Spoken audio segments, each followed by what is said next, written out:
Yamaha Corporation-ը ճապոնական ընկերություն է, հիմնադրված 1887 թվականին Թորակսու Yamaha-ի կողմից։ Սկզբում այն զբաղվում էր երաժշտական գործիքների արտադրությամբ, օրինակ, դաշնամուրներ, օրգաններ, իսկ հետագայում ընդլայնվեց դեպի աուդիոտեխնիկա և այլ տեխնոլոգիական արտադրանքներ։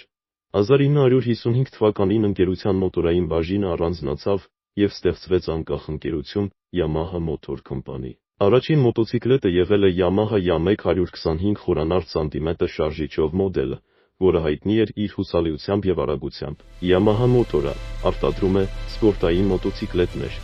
քաղաքային մոտոցիկլետներ, օֆ-ռոուդ և էնդուրո մոդելներ, սկուտերներ, ջրային սկուտերներ և նավային շարժիչներ։ Yamaha-ն աշխարհում մոտոցիկլետների խոշորագույն արտադրողներից է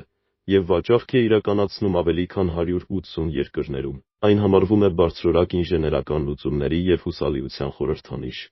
Yamaha մոտորը ակտիվ մասնակցություն ունի միջազգային մոտոսպորտում, ներառյալ MotoGP առաջնությունը։ Yamaha-ի մրցարշավային լեգենդներից է Վալենտինո Ռոսսին, ով երկար տարիներ հանդես է եկել Yamaha-ի կազմում և դարձել բազմակի աշխարհի չեմպիոն։ Բաժանորդագրվեք և հավանեք տեսանյութը, եթե ցանկանում եք նմանատիպ ավելի շատ տեսանյութեր։